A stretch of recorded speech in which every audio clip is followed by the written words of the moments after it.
times. So if you go to Psalm 82 and Deuteronomy 32, there is the council in conversation, wrestling with some issue. When you hear the Elohim arguing earlier on, you realize, we're eavesdropping on the council. Micaiah, the prophet, the seer, in 1 Kings 22 does some remote viewing, and he remote views the council, and he works out what they're doing, which is they're busy fomenting wars for their own benefit. So the idea of the council is there. It's a story that's told in the Bible. Of course, it echoes stories from all around the world.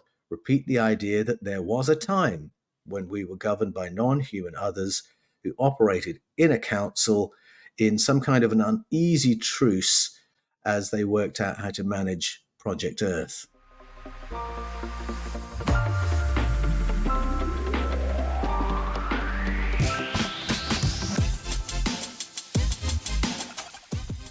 G'day, I'm Paul Wallis, and I'm on Your Superior Self. Paul, my man, thank you so much for taking the time to join the show. I love your content. I love the books that you have written. I love your YouTube channel, Shaking Up Big Religion. My man, thank you so much for joining. Trey, it's a pleasure. It's great to be with you, and I can see that we have some shared interests.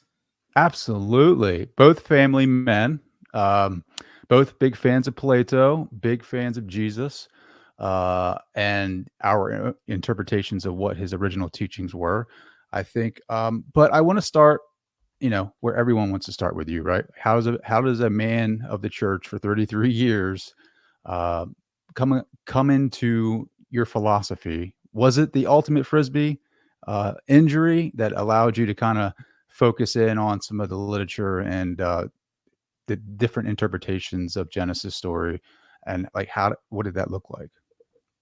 Well, the ultimate Frisbee injury was a real historical injury, and it did play a role, but I kind of use that as a code in my books, the Eden series, for all the times that the universe has gifted me with time in between pastorates, downtime, to pursue my curiosity and follow questions that I hadn't got resolved.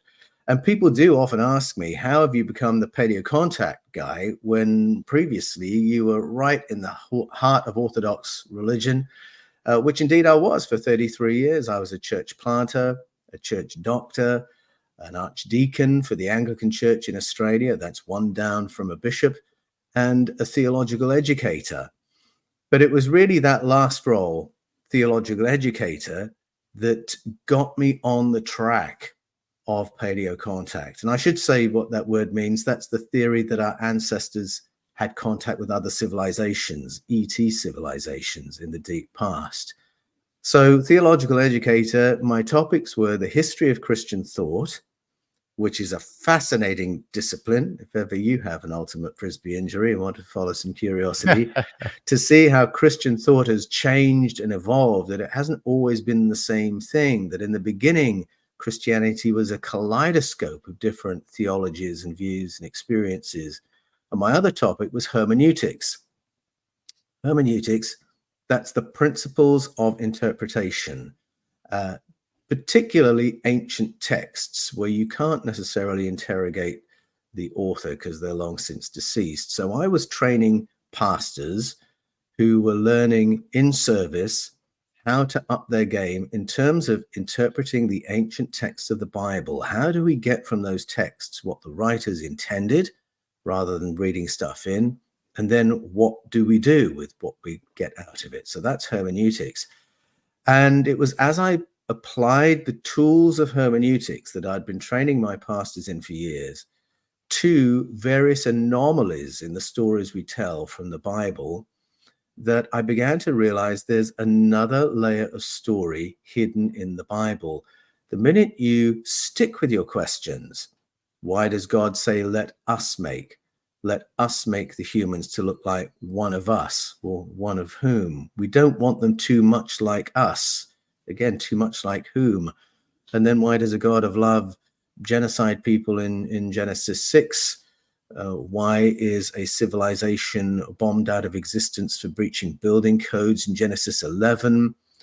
If we believe God is as Jesus would portray, then why is the Yahweh character and the El Shaddai character behaving in these brutal, unforgiving, violent ways, exhibiting behaviors that we wouldn't excuse of the most violent and unjust of men? That was the phrase used by Origen, one of the early church fathers and the pioneer of hermeneutics. Now, people spot these problems and have these questions, and they might take them to their pastors from time to time and be very dissatisfied with the answers that come back.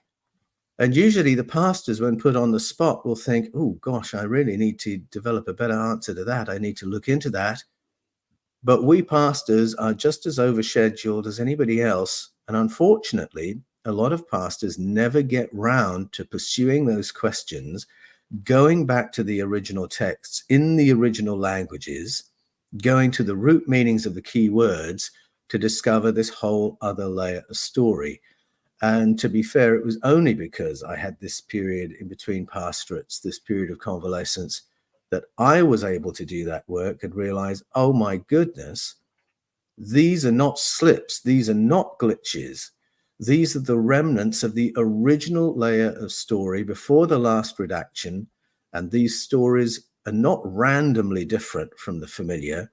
They are actually the summary form of the source narratives from out of ancient Mesopotamia, source narratives that are all about Skypeople and their intersection with our ancestors. Mm. Who were you having these conversations with when you started seeing the red flags? Were you talking to your wife, like your colleagues? Like, who were you discussing this with? Well, I mean, through the years, I would talk about these glitches and anomalies with colleagues, with fellow theologues, but the conversations would never go too far.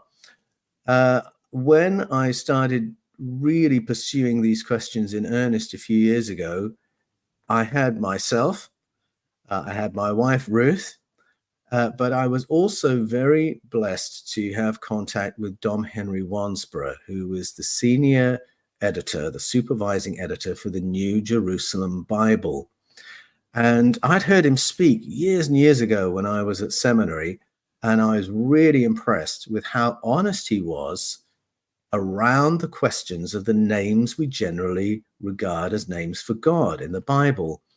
And I love that translation, the New Jerusalem Bible, because it's very honest as well. If there's a text that is clearly sounding like polytheism instead of monotheism, the editorial notes don't hide it. If there's a text that's clearly based on a Mesopotamian source, the editorial notes don't hide it. And so I thought, well, here's a guy who might be willing to help me explore these questions. And indeed he was. And I don't mention him to suggest that he agrees with all my conclusions, because he probably wouldn't, but he would certainly understand where I'm coming from, understand what the questions are, and gave me enough courage in my own perceptions to pursue my research, to pursue the conclusions that were forming, and to reach a point where I feel we have language in the present day for what the ancients were describing. We have the language of contact. We have the language of a populated cosmos, extraterrestrials, advanced technology. It's all there in the texts, but in a way that previous generations of translators somewhat obscured because they didn't have the language or the frameworks with which to understand what the original texts actually say. So those are the people I was having conversations with, and it was only as I began emerging with my conclusions, and I published my first book of paleocontact, Escaping from Eden. That's when I really began connecting with other people who were operating at an academic level and were coming to very similar conclusions. So it was only after I published Escaping from Eden that I discovered Mauro Bellino, for instance, whose credentials in Bible translation are really second to none. And through his own work in Bible translation, producing interlinear translations for Vatican-approved Bibles, he had reached the same conclusions as me. And that's when I began to realize I could relax a bit, that I wasn't carrying this all on my own, and that other people had reached similar conclusions before me. going back to the literature and really looking at the keywords of the names of God, Elohim and Yahweh, like, how do you go and research that? Like, how do you go to the original text? How do you go to the root meanings of these words? I know you Elohim, I think, is plural, and you gave some really good examples in your book. But to to really say that there are multiple gods is really to say that you're going against like um, the whole idea of monotheism, right? Like the whole idea of one God, and to start talking about that, people would immediately scoff at that idea, right? If they are Christians. Yes. So how do you like dive deeper into that curiosity and start finding sources that back this curiosity that you have towards this root word, root meaning? First of all, it's not too difficult to get to the Hebrew texts that scholars and translators have worked with for centuries in studying the Hebrew scriptures, what we call the Old Testament.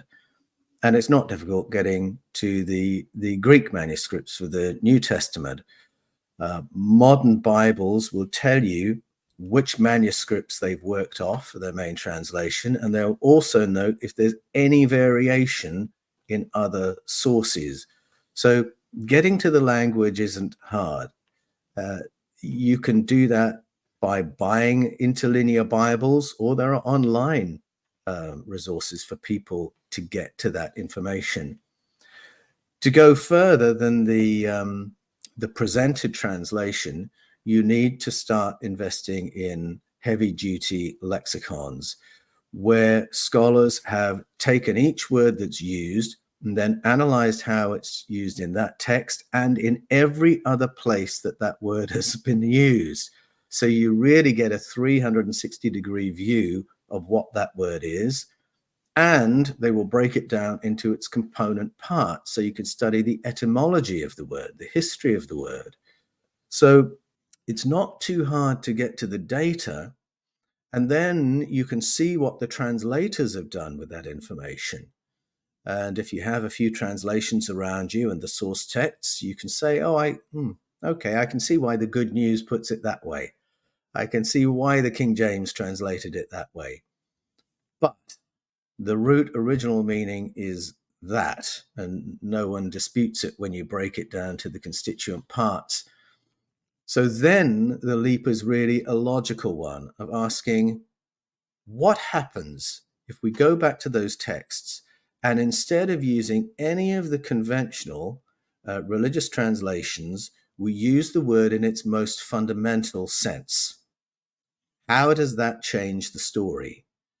And so in Escaping from Eden, I take the reader through that process and I show that the stories do change if you read the texts with the key words in their most fundamental form, but they don't change in a random way.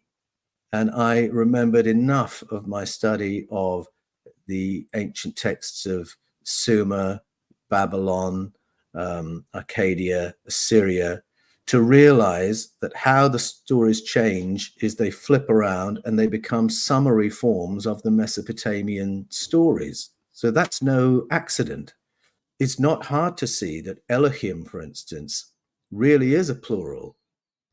It's a masculine plural form. It often gets translated as God, but it's a plural form. It takes plural verb forms. It exhibits plural behaviors. The Elohim argue among themselves. They have conversations with themselves. They go to war against one another. Yahweh calls himself an Elohim in competition with the next door neighbor Elohim. So it's very difficult to avoid the conclusion that this is a plurality of beings, of entities called Elohim. And then as soon as you go to the source text, you realize Elohim is simply the Bible's word for Anunnaki, if you're reading the Babylonian, Akkadian, Assyrian stories. And the stories run in parallel. So that was really the red pill moment for me, seeing the parallels. Getting to the data isn't that hard. The challenge is then, as you say, applying the logic and realizing you're going to tell a different story to the Christian mainstream. And yes, you do get a lot of pushback. But what I found shocking was not that there was pushback, but at the low level of pushback that came back. So here I am going into all this study, and people are simply responding. I mean, some of these people with PhDs responding with the level of thought you would expect from a year 6 in a Sunday school class. Because the Bible tells me so. Because the Bible tells me so. It goes to that level. If you persist, then you find there are people in academic scholarship in the world of Christian theology who do engage, who do understand these issues, but there are plenty who don't. I mean, they will have a specialism over here that isn't the study of the Old Testament text, for instance, and they won't have the equipment to come back. And what's worse than that, I think, is that the knowledge of these parallels with the Mesopotamian stories, the understanding that so many of our God stories are based on the stories of Skypeople, what you and I might call ETs, that knowledge has been in the Christian world at an academic level for 150 years. And yet it hasn't filtered down through the seminaries into the rank and file of our churches, so that now when I say it, people react as if they'd never heard the like in their lives. Whereas in fact, the church has had 150 years to come to terms with this material ever since we first started translating the Mesopotamian stories and recognizing the sources of the Bible's narratives. Mhm. So do you think the Elohim are a council of God? Do you think? Well, they are called the council in the Old Testament. They're the council of power, the El Ba'adat. And their arrival is remembered as the arrival of the Tseva Hashemayim, the sky armies. And we see them in council a couple of times. So if you go to Psalm 82 and Deuteronomy 32, there is the council in conversation, wrestling with some issue. When you hear the Elohim arguing earlier on, you realize, we're eavesdropping on the council. Micaiah, the prophet, the seer, in 1 Kings 22 does some remote viewing, and he remote views the council, and he works out what they're doing, which is they're busy fomenting wars for their own benefit. So the idea of the council is there. It's a story that's told in the Bible. Of course, it echoes in Greek narratives, Norse narratives, Vedic narratives, stories from all around the world repeat the idea that there was a time when we were governed by non-human others who operated in a council in some kind of an uneasy truce as they worked out how to manage Project Earth. Project Earth. That's going to be another question. But what's the hierarchy of the council? Right, like who's the boss? Who's the Zeus of the Elohim? In the biblical narrative, the chief of that council is a character called El Elyon. Now, it's not a name, it's a title. It means the powerful one higher than the other powerful ones. And higher than is a way of saying more senior than, and that's made clear in the narratives by what happens. So it's El Elyon, for instance, who sits the Elohim down and says to one, you're going to have that landmass with the people living on it. You're going to have that region with the people living on it. And Yahweh, who generally gets translated as God in our understanding, is a junior member of that group. He gets short shrift in that arrangement and gets given a people group with no land. And so his very first action is to go to the land belonging to some other Elohim to extract his people group from it. And that's the story of the Exodus. And that might sound like an unfamiliar spin on the story, but it's not my telling. That is the telling of Psalm 82 and Deuteronomy 32. And as soon as you put the Exodus story into that perspective, it suddenly makes sense of why it's a story of extraction and warfare from that point on. Yeah, there's so many rabbit holes I want to go down right now. But do they ever describe what they look like? Oh, that's a great question. We have some clues that some of the Elohim looked remarkably like us, only hotter. And so one example of that is the three beings who visit Abraham and Sarah to explain to Abraham that he's going to become the progenitor of many nations. And two of them move on from there to Sodom, and they get mobbed in exactly the way that you might expect Justin Bieber or Harry Styles to get mobbed if they were to walk, without guards through an airport or something like that. So when that conversation begins with Abraham and Sarah, they just think they're people. They don't really notice anything too different about them. It's only as the story goes on and we hear about that reaction and we think, okay, so they were hot. And then we find out what happens to those towns. Oh, they had some advanced technology. So I think some looked very much like us. It makes sense of that story early on where our ancestors were adapted to look more like our creators. So our creators obviously look a bit like this in some way. But then there are other entities washing around in the text whose physical description is very far from human. They have feathers, flight feathers. They have impenetrable skin. They have long snouts. They have long tails.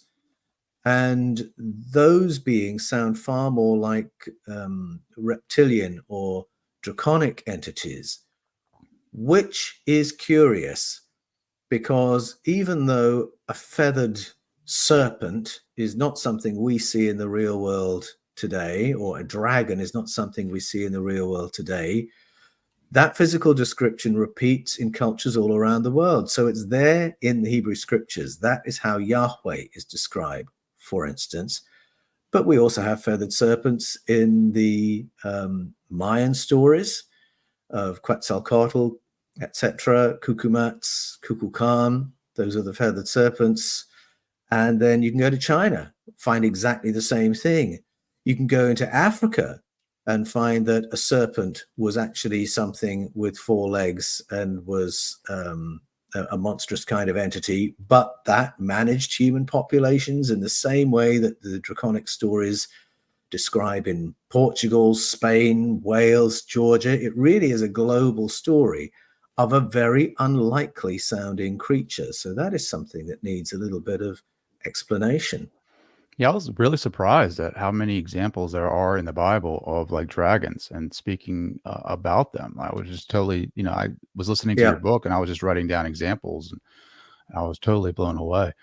Um, do you And think, sorry, I was just going to say it's reinforced in lots of ways because we who come from a religious background are trained to read texts that describe Yahweh as a feathered serpent as, well, that must be a metaphor just to indicate his power.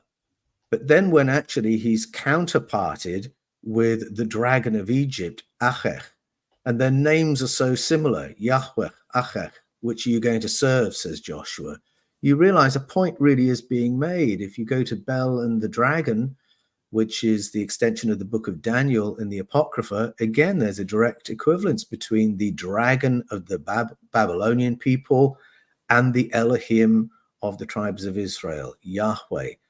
He really is regarded as an equivalent entity to be served in equivalent ways. He wants all the same things, which is cattle, sheep, gold, and virgin girls, which he will deal with and consume. Thank you very much. Not his priests. That's a separate allotment.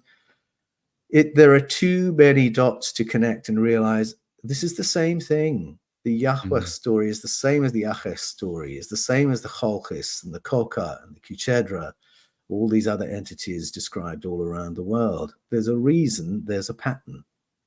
Sure. I was listening to the book and I was like thinking to myself, like, what if the Elohim are just like future versions of ourselves coming back and like just manipulating the earlier generations of humanity? Like, I don't know, like that was just a thought. Well, yes, people do have that thought. It's a very depressing thought, of course, because the Elohim were not that advanced in terms of being more intelligent necessarily, more elevated morally or spiritually.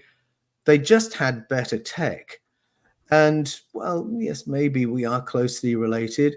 I should say, though, that the Bible, as well as other sources, are fairly specific about what regions of space these visitors came from. And so in the Hebrew tradition, we have the Pleiades named, Orion, Sirius. And those three regions of space are repeated by cultures all around the world when answering the question, where did our ancient tutors come from? And where did our ancient colonizers come from? What are your thoughts as far as like our consciousness? How does our consciousness differ from theirs? That's a great question, because I actually think the human experience of consciousness is of great interest to many of our visitors. So, for instance, in Genesis 6, there's this hybridization narrative where it says that we were being observed by beings who were not human, but who found human beings very, very attractive. And I don't think that that's just a physical thing necessarily. We're both fans of Plato, and so to answer this question at a more fundamental level, I'd go to his explanation of where everything came from. And his belief was that consciousness preceded the material universe, and that the material universe exists in order for the primordial consciousness to experience itself and express itself and have experiences. And if you put nuts and bolts on that idea, which sounds very sort of airy fairy, um, metaphysical, if we turn that into something more physical, then what we're talking about is the theory of panspermia. And the theory of panspermia says that the genetic coding for biological conscious life is as much a property of the cosmos as the properties of light and the properties of gravity. That life in the cosmos is the norm rather than the exception. That whenever that genetic coding lands in an hospitable environment, essentially meaning a planet with water, it will generate forms of life similar to the ones we're familiar with on planet Earth. And so if you can just run down that avenue for a moment and think what that looks like, it means there's a lot of life in the cosmos, that all that life is ultimately related and has similarities. But of course, every planetary environment will have unique aspects to it. It'll be a different size, it'll have different gravity, the atmosphere will be slightly different. The ecological niches will be slightly different from place to place. And so the forms of life that grow up will be similar but different.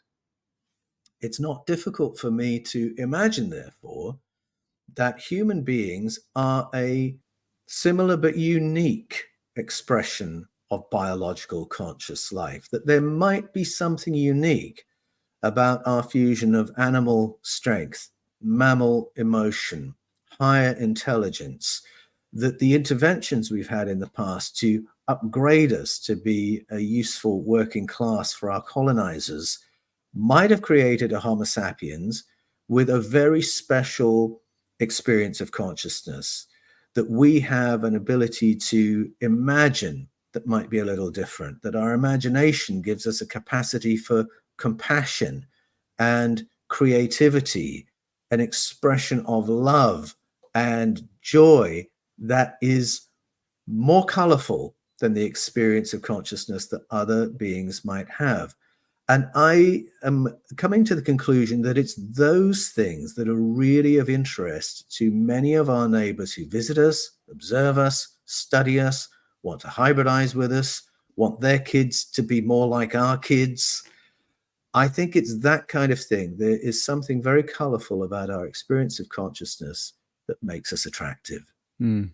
Here's what I don't get, Paul, is like they give us these upgrades, right? Like whatever they are, maybe like fire, maybe some like development as far as genetics, but then they always seem to like knock us back down a peg, right? Like what's that all about? Like, Yeah, that was one of the things that really caught my attention when I first started getting into the root meanings of keywords and finding these parallels between the Hebrew stories and, say, the Mayan stories and African stories, that the story of human development was upgrade, upgrade, upgrade, and then knocked down a peg or two. The stories always seem to go that those who came and did the genetic engineering in the deep past produced a Homo sapiens that was too smart and too difficult to manage. And they had to come up with a way of making us more manageable.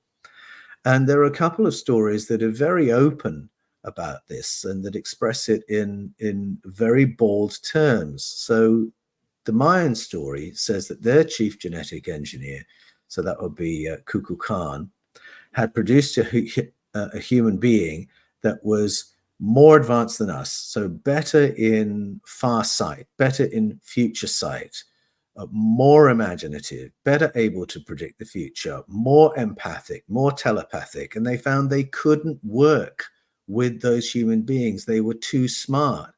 How can you manipulate a species that intelligent? How can you ambush people who know when you're going to show up? How can you trick people who know what you're thinking? All they wanted was being smart enough to do the unpleasant work for them. And so they have an emergency meeting and they say to Kukulkan, dumb them down. They're too clever. Find a way to do that, please. And what Kukulkan does is he produces a vapor that, when sprayed over human populations, brain damages them to the point where they're limited to their 5 physical senses. They can only see, feel, hear, smell, touch what's right in front of them. And for anything else, they will have to rely on an authority telling them what's what. And the feathered serpents say, that's great, we can work with that. And it's strangely similar to the story told in Nigeria by the Efik people of our ancestors being engineered by beings called Abasi and Atai, who develop human beings, introduce us to farming, and then they go away on a holiday thinking, okay, Project Earth can take care of itself. But when they come back, we have become so populous and so advanced that they think they cannot control the population anymore. How do we manage this? And again, it wasn't through reworking our DNA, it was through altering the environment, just like in the Mayan story. And so they introduce devices into the environment that will make us sick, distressed, mentally unwell. So there's always just enough stress on us that we're not operating at our maximal ability. And the take home from both those stories is, if you can clean up your environment, clean up your food supply, clean up your water, your brains will begin working far better, and you will have far better capacity in terms of imagination, future sight, far sight, empathy, telepathic connection, etc. And I just recently found that the ancient Hawaiians tell the same story, again about a change in the environment. Only the story of the Mo'o and the Ahumanu is very specific. It says that our ancient non-human governors simply lowered the oxygen content of the atmosphere, and that made us a good deal less smart. So it's curious, isn't it, how that theme echoes from Hawaii to Nigeria to Central and South America. And there's a version of it in the Bible as well. And you've got a version of it in the Zeus and Prometheus story as well. Why this upgrade, upgrade, upgrade, and then downgrade story? It's not a story that flatters us or our ancient gods or visitors. Why invent it, and why does it repeat? Mm. What are your thoughts on the ideal human being? Like, what do you think our full potential is? Ah, well, that's the really exciting question. And that's really what motivates me in writing my books in the Eden series, because I think that really is for us to discover. I love the idea that's in Plato, that we, before we become individual human beings, we are already beings of consciousness, and that our origin is as aspects of source consciousness. And as aspects of source consciousness, we know everything.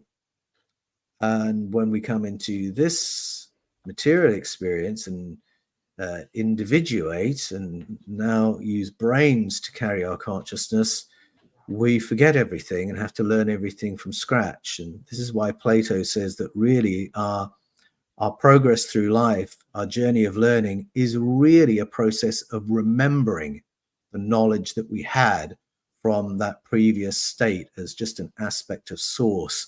And he points to various clues that this really is the case. And so that really would suggest that the sky's the limit in terms of our cognitive ability, the knowledge that we can possess. And people do have anomalous experiences, which I write about in my book, Echoes of Eden, that again suggest that that might really be true. There are people who have really run with that idea through the ages, who've run with what Plato taught, run with the thoughts of Hermeticism. The Cathars would be an example of people who believed that was true and therefore sought to develop protocols to begin switching our brains back on so that we can access our higher self and all that information that we lost when we incarnated. And in fact, cultures all around the world, when you go to the folkloric layer of story and when you go to shamanic practices, every culture around the world has a protocol of some kind or other for trying to switch our brains on. And it touches on a modern field of study called acquired savant syndrome, which is a real world phenomenon in which higher cognitive abilities are switched on through accidents, through brain injuries, through central nervous system events. People have a stroke and all of a sudden, when they recover, they can play the piano brilliantly when they couldn't play it before. Or they can speak a language they couldn't speak before, or they're geniuses in mathematics, which they weren't before. Or they have this profound understanding of advanced physics, which they didn't have before. This is a real world phenomenon, and neuroscientists around the world are studying it and asking the question, what are higher cognitive abilities doing in our brains in the off position? How do you explain that? And can we switch them on without having a brain injury? Well, shamanic traditions around the world say, yes, we can. And that's what we've been endeavoring to do for thousands of years. And Plato, as I say, would suggest that really the sky's the limit in terms of our cognitive ability. And it's not just being smarter, it's knowing how to manipulate the principles and laws by which the universe operates. Sure. No, I agree with that 100%. So like if Elohim and Yahweh are not the names of God in the Bible or are fair descriptions of that, do we have the concept of God all wrong? Like, do we really fully understand what God is? Yes, that's a good question. I think we've allowed ourselves to become very confused around the word God. There is a lovely definition of God in the New Testament, which I like, which comes from the Apostle Paul. He's speaking to a non-religious audience in Athens, and he uses the Greek word for God, theos. And the Greeks understood theos to be the source of the cosmos. And that's exactly what Paul means by the word. He says, by theos, I mean the source of the cosmos and everything in it, that in which we all live and move and have our being, of which we are all offspring. And as you can hear, that's very close to Plato's understanding of God and of source. And I find that very helpful. Unfortunately, I think religion has run with an anthropomorphic understanding of God and reduced the idea of God to being a puppet master or an ultimate king. And this throws up huge moral problems as to why such a God would allow certain things that we can all observe that are unjust and horrible, things that we wouldn't dream of inflicting upon living beings. Apparently, the puppet master God is willing to do that. It's a problem because it's a distortion of the reality. And I think one of the ways we've got to this distorted anthropomorphic view is through reading stories about ancient colonizers and thinking we're reading about God, reading stories about draconic entities who are violent and anti-human, and thinking that's a story about God, and then having to excuse the behavior. I mean, this is what Origen was on about right at the beginning of Christian history. Origen, the father of Christian hermeneutics, he said, if we take all the Yahweh and Elohim stories as God stories, we would have to believe of God such things as we would not believe of the most savage and unjust of men. And he wanted to help Christians think their way through that problem. Marcion, exactly the same, wanted to help people think through that problem. Because if you worship a God who's a xenophobe, you will have to justify xenophobia. If you worship a God who's violent, you will have to justify violence. And we've seen through the ages where that leads. It leads to us justifying slavery, invasion, colonization, all kinds of misogyny and cruelty, because we're acting in exactly the same way as our God, and therefore can excuse what we're doing. And we might do all those things in the name of advancing Christianity, something which, of course, has been done. And all that begins with a totally distorted idea of what God is. And that's why these issues of Bible translation are not some rarefied topic for people interested in theology. Get the answers wrong, and that's the result you end up with. That's why I think we have to unravel these things and realize our ancestors were telling us about traumatic experiences with non-human others, and that those stories are not God's stories and shouldn't be read that way. Sure. Now, the big question here, Paul, is do you think we were created by ETs, or do you think God created us? Well, going back to Plato, I think all life emanates from the genetic coding, biological conscious life that is endemic to the cosmos. So we are part of that creation in the same way that the stars are, in the same way that space is. We are the result of consciousness wanting to have an experience. So in that sense, nobody created us other than the source. However, I think if we study the history of the emergence of Homo sapiens, we are looking at a species that has been adapted by visitors. So in just the same way that we are now working on genetic modification of crops and of animals, I think we've had a little work done too. But that's not to say that the ETs are our creators, just that we've been modified and adapted through the ages. And I point to moments in the human storyline in my Eden books suggesting when exactly that might have happened in our timeline.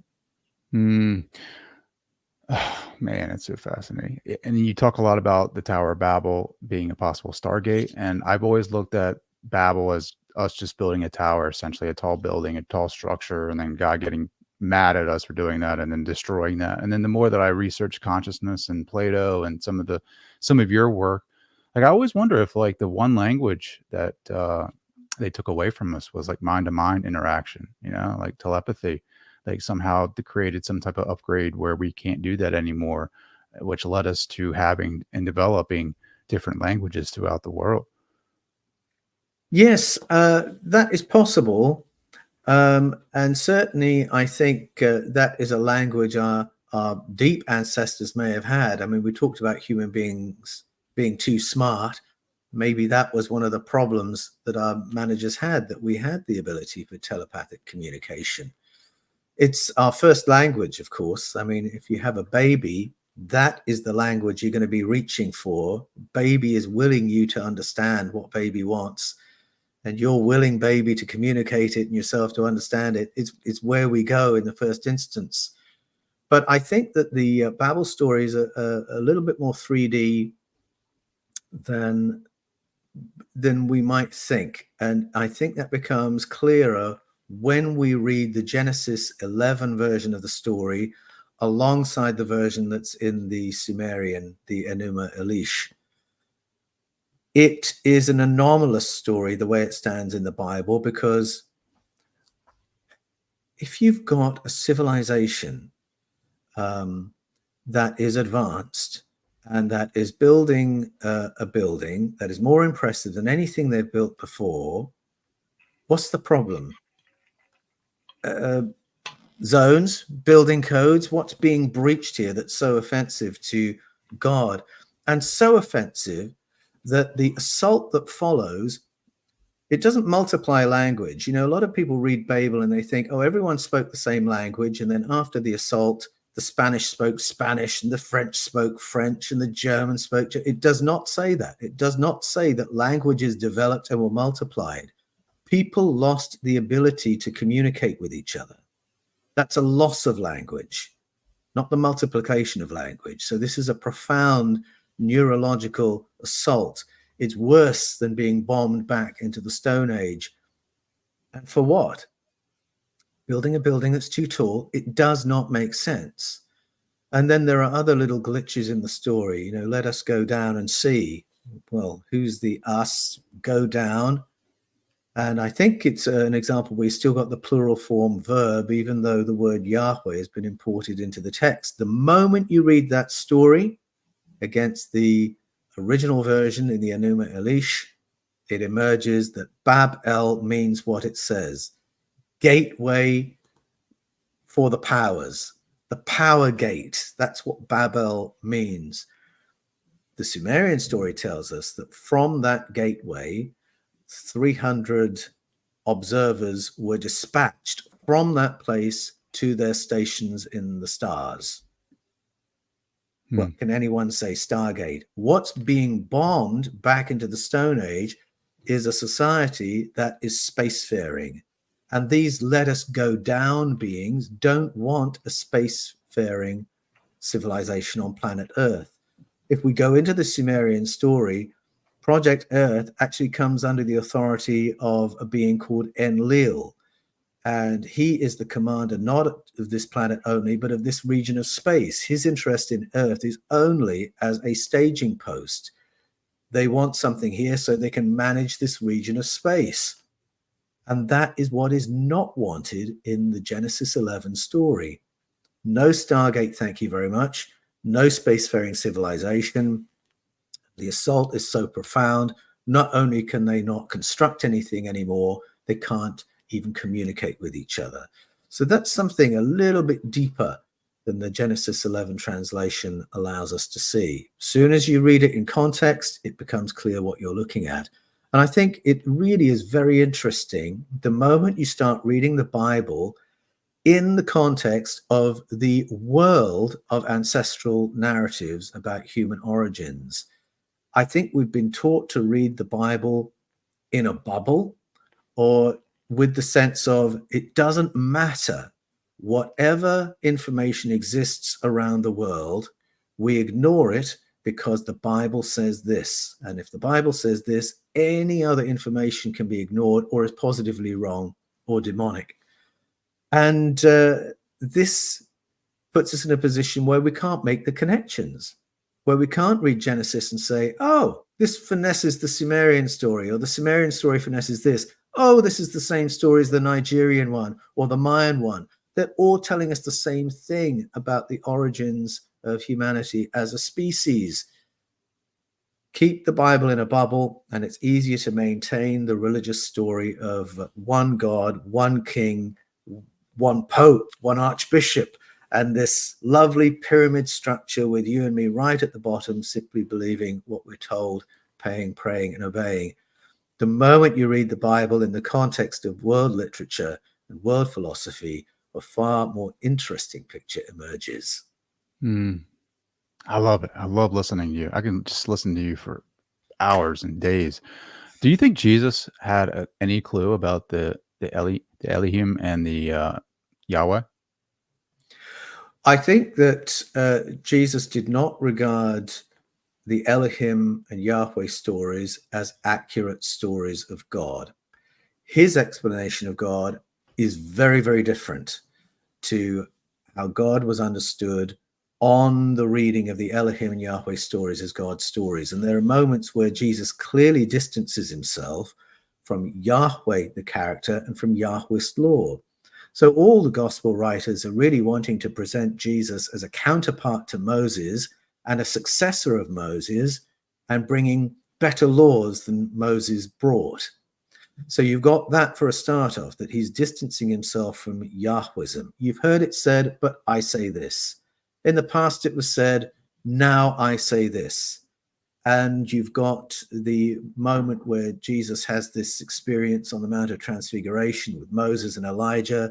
It's a moment that has to happen in the story because Jesus is the successor. He's going to be carrying the baton henceforward, and it's going to be a different story.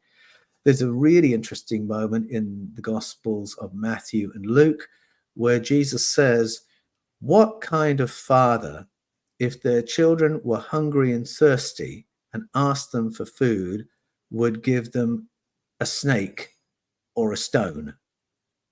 And people read that today and they think, well, of course they wouldn't. What a perverse example, except he's not plucked something out of the air at random.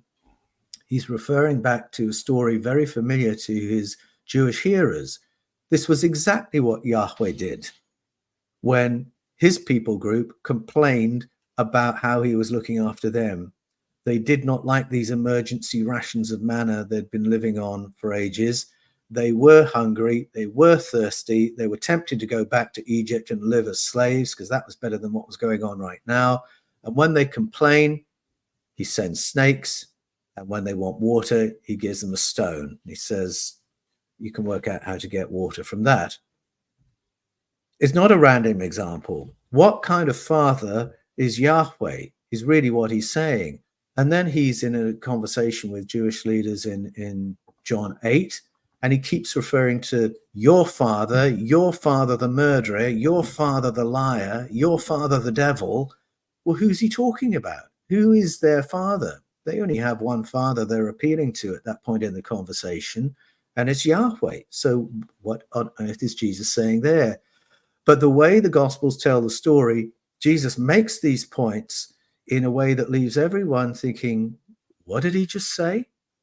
And we're in Acts 15 before everyone's finally worked out what he's saying. And he's saying no more Yahwism, and that Christianity is not going to be built on Yahwist law, Yahwist beliefs, Yahwist scriptures.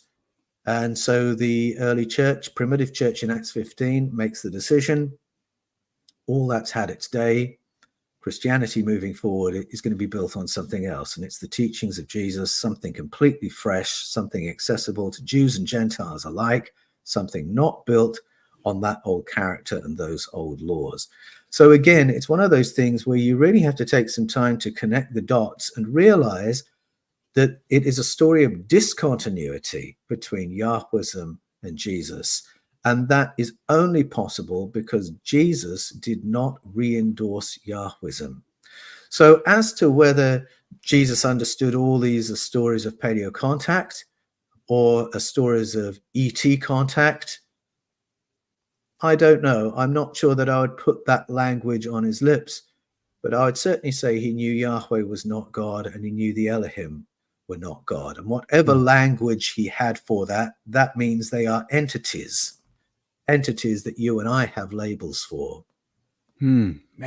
So after listening to your book, I went and read Nicholas Notovich's Unknown Life of Jesus in India, right? Or his travels. And just listening to some of his literature on the manuscripts that he found of the lost years of Jesus and the time that he spent in India and Tibet studying Eastern spiritual techniques and technologies. Like, I wonder what Christianity would look like if like Jesus survived the crucifixion. Like that started popping up in my mind. Like, what if he really learned a lot of like healing techniques when he was in India, went on the cross, somehow survived, was able to get back to India? Like, how different would Christianity be if instead of resurrecting, he survived the crucifixion? That's a good question. You could ask, what does it look like? Because there are Christian believers around the world who hold that view, who believe that the resurrection was a story of survival of the cross, and don't hold to the view that became the Orthodox view, that Jesus died and was supernaturally raised from death. The implication that comes from the mainstream Orthodox view is that we all are dependent on a supernatural resurrection from death to have a post-life experience. And so you'd better be on the right side of God before that happens, because these doctrines have developed of resurrection to eternal conscious torment or resurrection to eternal glory and pleasure. Take your pick, get it right before you die. And that's sort of become the gospel for mainstream Orthodox Christianity. Whereas if you go to the other view, which was one of the original Christian views, just reminding people that in the beginning, Christianity was a kaleidoscope of views and understandings. And there were schools of Christianity that believed that Jesus had indeed survived the cross. That view is more akin to Plato's view, and it's impossible, by the way, not to realize that the New Testament writers knew Plato like the back of their hand. Plato's view is that we all pre-exist this life. We all have a material experience, and then we all go on to another experience, hopefully enriched by what we've learned here. Now, if you believe that, it's actually a far more encouraging viewpoint. It enables you to view this life as the opportunity to have a whole sequence of interesting experiences and to learn from them.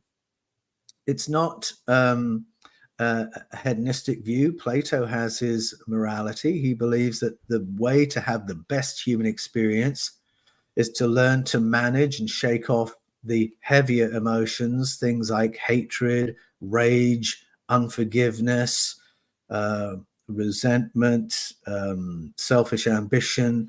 Learn to shuffle those off and operate in ways that are much more conducive to love and harmony. That's the experience that we're here to learn. Can we learn to do that? And then we go on enriched by what we've experienced here. Jesus models that in the Gospel of John. In the beginning was the Word, and the Word was with God, and the Word was God. He was with God in the beginning. So there is that consciousness, part of source consciousness. Before incarnating, the Word was made flesh and dwelt among us as one full of grace and truth. And then towards the end of the Gospel of John, Jesus is praying to the source, who he calls Father, and he says, "And now, Father, I'm about to return to you back to the glory we enjoyed before the foundation of the world." So there's that Platonic story arc of the progress of the soul, pre-existence, incarnation, and then the next existence, returning to source, what the Gnostic Christians called the Great Repose. It's a very empowering view. And if we regard Jesus as our model in the Gospel of John, there it is repeated for us to learn from. And there are Christians around the world, myself included, who take that kind of view and who are therefore quite unworried by the idea that Jesus may have had a life in India after his life in the Levant. It's certainly not, I see no controversy in saying he may have visited India before his public teaching ministry, as recorded in the canonical and pre-canonical Gospels. The problem really is that the church institutional wants to have the monopoly on truth, wants to have the monopoly on Jesus. And the idea that there may be other groups or communities or parts of the world that have information about Jesus that doesn't belong to the Christian institution is just too big an admission, too much a subtraction of control over the narrative. It doesn't bother me in the least. And what would Christianity look like? Well, I count myself a follower of Jesus. I've been seeking to follow Jesus for 42 years.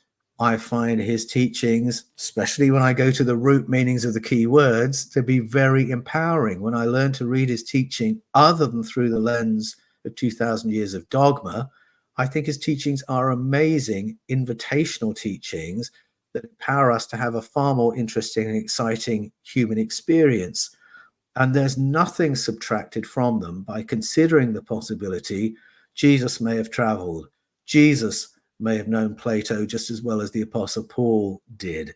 Jesus may have had a life in India that we don't know anything about until we're willing to sit down and listen to Indians saying, we have records here that suggest he was here, here, and here, and did this and this. Doesn't take anything away from my estimation of Jesus. That's beautifully said, man. That is awesome. I wonder what like his original teachings would sound like, right? Like is there a primary source that we can turn to that accurately captures his teachings? I've been reading the Gospels of Thomas recently, like today, and they're a little confusing, to say the least. But to that point, is there a primary source that we can turn to that actually reflect the accurate teachings of Jesus? Many scholars believe that Thomas may be the earliest documentary attestation to the teachings of Jesus. And as you will have spotted, it is just a book of teachings. It's not a storyline with action in it. It is just the teachings of the master. And if you read Thomas alongside the original version of Mark, so that's Mark without the appendix, and alongside Q, which is the common source used by Luke and Matthew, that gives you an idea, I think, of the most primitive form of Christianity. And it's a form of Christianity that doesn't have the death, resurrection, and ascension storyline. So that storyline was not essential as far as they were concerned, if they even knew it. So again, this emphasizes that Christianity was originally a kaleidoscope of theologies, and the earliest is what you find in those texts, and its teachings, and its teachings that I think you really could characterize as ascension teachings, making us more conscious, making us more intelligent, helping us to be more spiritual and able to have better, more harmonious human experience. So I think you are reading the right things to answer that question. But you can go to the canonical Gospels and find some sayings that when you use root meanings, I think give you a flavor. So for instance, the Gospel of Matthew, chapter 4, I think it's verse 17, where the writer summarizes the message that Jesus toured with for the first year of his ministry.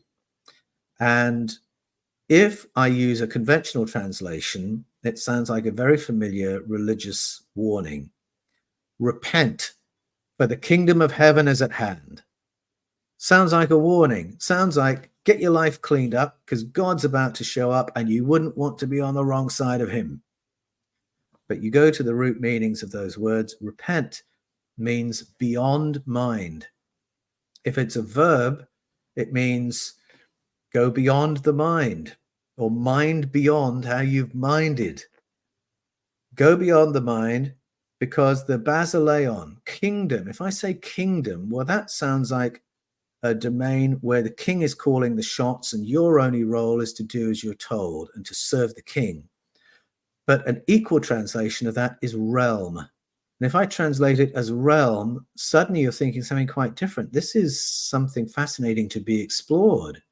Go beyond the mind, because the realm of the heavens, what does that mean? 2,000 years of Christianity, we have a very religious way of hearing that word heavens. Originally, it meant sky, it meant space, it meant the cosmos. Put all that together. Go beyond the mind, because the realm of the cosmos is at hand, is available to you, can be reached out and touched and played with and explored. This is an incredible invitation to understand the cosmos and to understand ourselves. And when you put it alongside a saying that's in Thomas and in Luke, that the realm of the whole realm of the cosmos is inside us, this is a profound invitation. It says, if you look deep within yourself, you'll find the cosmos. If you look deep into the cosmos, you'll find yourself. Go beyond the mind and learn to enjoy and experience and explore the whole realm of the cosmos. That's totally different to a religious warning to clean your life up. Hmm. And I find it far more exciting. Have you found that cosmos inside of you? Yes, I think when people have transpersonal experiences, that's exactly what's happening. So I've had experiences in my lifetime that it's difficult to say whether I experienced something deep inside myself or if I've traveled deep into the cosmos. People who, if you ask people to really describe their spiritual experiences, whether they're Christian experiences or experiences in other contexts, the language that's used, you will feel you are straddling that territory, an experience of the infinite, an experience of the minuscule, an experience of unconditional love, an experience of knowing everything and then coming back into this life empowered with love and compassion. There's a coherence to these stories that completely transgresses all the boundaries of religion and spirituality that I think is us tapping into that memory of things we had before we incarnated, as Plato would describe it. Or as the Cathars would say, we're tapping into our higher selves that still do know all these things. Hmm. And I think both those ways of thinking are powerful and helpful. Can you give me an example of like an experience, maybe through meditation or maybe using one of these protocols where you've had that experience where it's a or first person experience of the cosmos? In my book, The Echoes of Eden, I talk about a guy called Taran who periodically has experiences, and he's speaking subjectively, of course, that feel like being pulled out of his body up into deep space. And suddenly he's having an experience of understanding everything and knowing everything. And then he gets whooshed back into his body. Only there's an after effect because he has a level of understanding of certain things he didn't have before. So this is like that acquired savant syndrome thing where suddenly someone can play the piano, speak another language, understand advanced physics. That's been his experience through the last 30 years, ever since he was struck by lightning. And he's not the only person I know to tell that story. I'm more closely connected with somebody else who was known in his Christian community for being a brilliant Bible translator and having phenomenal insight. He was regarded as having real prophetic abilities where he could know things about your life that you hadn't told him and then give you exactly the insight you needed for the decisions you were facing. And he really had abilities people couldn't explain. Privately, he could explain it. He was struck by lightning twice on Wow. one night in a storm. So that's quite a dramatic example. The Cathars in the 1200s believed you could achieve the same through certain protocols, certain kinds of fasting. The Hesychasts of the Eastern Orthodox tradition, their experiences are actually very similar to the Cathars, although they were very careful to express it in Christian language. But they achieved this knowing of other things and this transformed physical state through controlled conscious breathing. And my personal experiences have often been connected with that through a protocol of controlled conscious breathing, something happens to my brain waves that means I can start downloading information about you that I couldn't know by any means you and I could naturally explain. And that might sound crazy to people who are completely new to hesychasm or to pastoral practice, because frankly, you talk to pastors and priests all around the world, they all endeavor to do this when they are in the counseling room. If you're dependent on purely on the information that the person in front of you is going to speak to you, you're not going to be up to muster in terms of providing what the prayer book used to call ghostly counsel. You have to be able to read people beyond that. You have to be able to access information and wisdom beyond that. And controlled conscious breathing is the traditional approach to that in Eastern Christianity. It's something that I think there's an instinctual knowing about this. So when I became a Christian, I joined a church that was a charismatic evangelical church in the UK. They didn't know anything about hesychasm. They didn't know anything about the cathars, but they did know that if you want to pray for someone and get insight, the first thing you're going to do is this.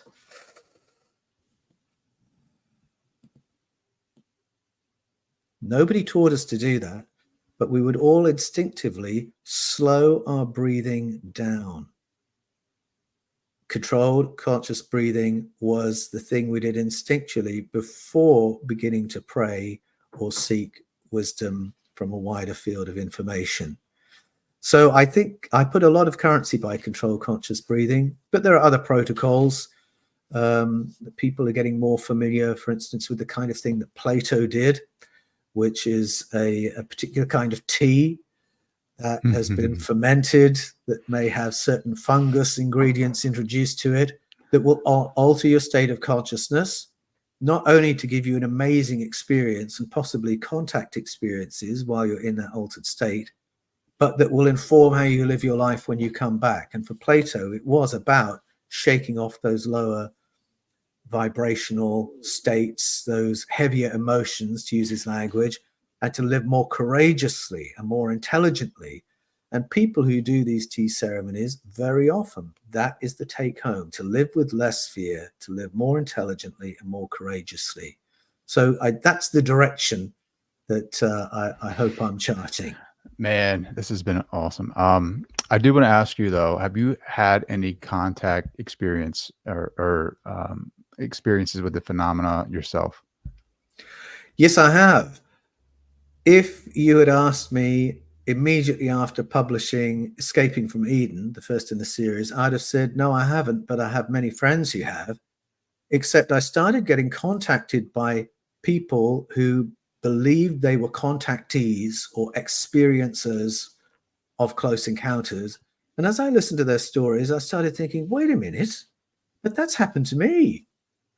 And bit by bit, I realized that I had 5 experiences when I was 20 years old that I now realize were close encounters. At the time, I tried to interpret them through my evangelical worldview, in which everything had to be either God, the devil, angels, demons, human, animal, vegetable, mineral, or it didn't exist, or you shouldn't talk about it. And I had experiences that didn't fit those categories. The ones that were elevating, I thought, well, I'll tell them as angelic stories. The ones that were scary, well, I'll tell them as demonic stories. But the more theology I studied, the more I understood the Christian tradition, the history of Christian thought, the biblical narratives, the more I realized those aren't the right boxes at all. Those were close encounters with other kinds of entity. And so when later I discovered Monsignor Corrado Balducci, the Vatican senior advisor in paranormal ministry, and heard him say close encounters are not demonic experiences, they're not psychotic breaks, they're experiences of a completely different kind of being, one that merits serious study, I had reached that conclusion for myself. And it's only since writing Escaping from Eden that I've really been willing to put up my hand and say, yes, I think I've had 5 close encounter experiences all in the same year. And I tell those stories in the book, The Scars of Eden. They're not dramatic stories. They're not like a Whitley Strieber kind of story or a Travis Walton kind of story. They don't prove anything. But the reason I share my stories that sound like stories of nothing is that I think a lot more of us have those kind of experiences than we might believe. And if we can give each other permission to tell the stories of experiences we've had that we can't explain, where we can only remember the beginning but can't remember what happened next, if we give each other permission to tell those stories, there will not be a family or a friendship group anywhere that will not be hearing stories of contact. Oh, man. I think I've had some experiences that I've had that after reading a lot of people's testimonies and experiences that they've had, like I start realizing that we take it for granted and we just write it off, you know. Going back to Plato, I have to ask you though, because you're so well read into this, the cave. Do you think the cave is our reality now, and escaping that is out of body experiences, or do you think it's a metaphor for like programs, getting out and actually seeing the truth, seeing the sun, seeing the light, and then wandering the mountain, right? And not being able to see the shadows, not being able to see the beings, not be able to see the sun. Is that the path of spirituality? I think you put that really well, Trey, actually. Yes, is my answer to that. I think Plato's cave is a way of inviting us to see beyond the obvious, to get beyond our immediate perceptual field, and to understand that this whole experience of life has been produced by something, that this isn't the prime reality. He had another way of talking about this when he talked about forms and the idea that every dog we see is the download of the idea of a dog, and that the prime reality is that code that produces the dog. Now, when Plato talked about forms and downloads, he didn't know anything about DNA. He didn't know that there are bodies of code that belong together as a group and that will generate a dog, or bodies of code that belong together and that will generate a whale.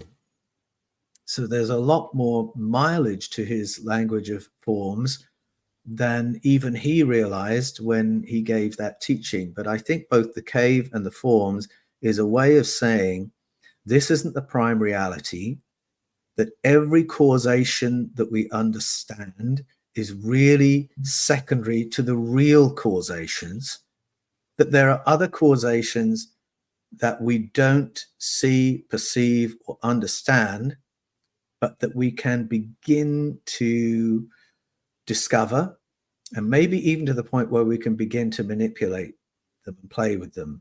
So, for instance, when Plato says that we will have a better human experience if we can learn to keep our emotions and our mental life up here, with thoughts that are wise and compassionate and intelligent and loving and curious, that's really a kind of a version of the law of attraction that says if we can keep ourselves in that place, we are going to have better experiences. Whereas if you keep yourself down here in frustration and anger and rage, you're going to have worse experiences.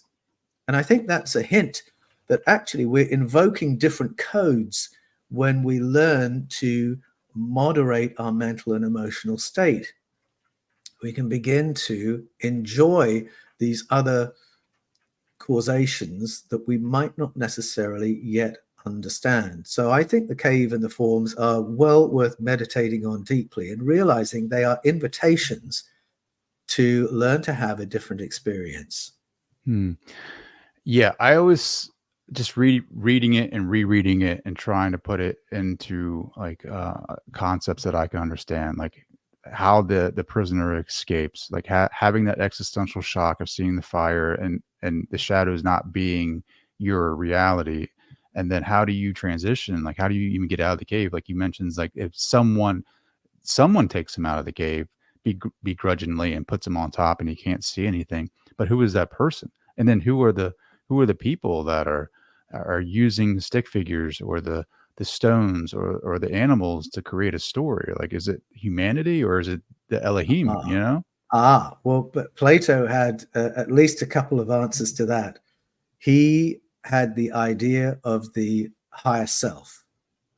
So he puts this, I can't remember the name of the character who talks about this, but Plato is so brilliant. He writes with all these characters speaking in his books.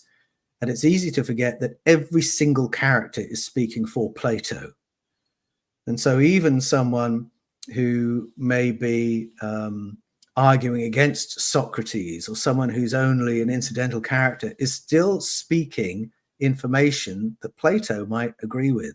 And it's his way of putting out information that he wants to put his name to, and then putting out information that he's speculating on. And so it's one of his characters that talks about the higher self, an aspect of ourselves that is more in tune with source and that is actually guiding us and tutoring us through our thinking and our experiences. So he has that explanation, which was the explanation the Cathars ran with. But he also has an understanding that we have helpers around us who in our normal waking state we don't perceive. But when we enter an altered state of consciousness, such as through a tea ceremony, we will begin to see and hear input from these entities who are wanting to coach us through our human experience so that we have a better human experience. And he's a little bit agnostic as to who and what these beings are. They may be our ancestors, they may be interdimensional beings, but he's certainly very up on the fact that we are guided. And I find both those ways of thinking helpful. I think they both might be true. They are both, I believe, in the in primitive Christianity, and you can find remnants of it in the canonical scriptures. For instance, Hebrews 12, verses 1 and 2, is really speaking about the encouragement and support of ancestral spirits who want to support our progress through life. 1 John 4 talks about spirits bringing messages to us. The writer never defines who or what they are, says we should keep our sovereignty, make our decisions for ourselves, discern, not be deceived. And if we can do that, we will get good information from these spirits. So I think all that's right. And again, you can go to any culture around the world and they will have language for expressing that. If you go to a Sangha or a Sangoma or a Nanga in Southern Africa for healing or for counsel, what they believe they're doing is tuning into your invisible team of helpers. And in my coaching, I have often said to clients, do you know, I'm beginning to believe we each have an invisible team of helpers there to help us through life. I've yet to say that and not have the other person say, I'm beginning to think that too. And it's not because they've been taught it, they haven't heard it in school or in church. They are just beginning to process the experiences they've been having. So that would be my answer. That's awesome. That's a great answer. Last question for you. Taking all of this knowledge that you have created for us, all of this content, all of your YouTube stuff, a lot of it makes sense. A lot of it allows me to help remember from that higher self. But how do we take it and create practical methods, or how do we take it and strengthen our spirituality and increase our consciousness? I think I will come back to that wonderful word, go beyond the mind. I think that we think with this, but we also think with this. I think if we can put ourselves back in touch with our bodies, with the thoughts that our bodies have, as well as our familiar thinking in our minds with our brains in a linear fashion, I think we are processing far more information than we generally tune into. I think we're aware of things that we don't often give time and attention to. And I think one of the best ways to do that is to have a habit of moments of slowness in your day, whether that's controlled conscious breathing or sitting in the sunshine and really experiencing the sunshine on your skin, or whether it's of being in nature and enjoying the experience of being part of nature. I think there are various things we can do just to make sure that we're sort of grounding ourselves in that way on a day-to-day basis. And again, to make it very practical, coming back to what we said before, making sure that your diet is as clean as possible, that the water you drink is as clean as possible, the food's as unprocessed as possible. I think if you can do that, that's when you're going to be in a state where you can think fresh thoughts, have fresh ideas, have fresh experiences, be more conscious. You're in a state where you can be more creative. And I know that for me, if I hadn't taken time to do those things, then Escaping from Eden would never have been written. I had to get myself out of the overscheduled, too busy, overstressed state of mind before I could do any of that kind of deeper soul work and thought work. So I think for me, that those would be the bread and butter things to do in order to set yourself up but a new journey into exciting new territory. I love it. I owe you a beer, man. I think That's a great idea. I would love to be able to sit and have a beer with you because I think the conversation would be fascinating. But yeah, how can people find you? How can they connect with you? Are you accepting clients? I know you have a coaching program. I have been doing one-on-one coaching for a while, but due to pressures of time, I'm going over to doing workshops this year. So I've got a workshop coming up in August. The first one is actually going to be on Billy Carson's platform, Forbidden Nice. Knowledge. And it's giving people the tools to study the Mesopotamian texts for themselves. And then you can find me on the Paul Wallis channel on YouTube, also The Fifth Kind on YouTube.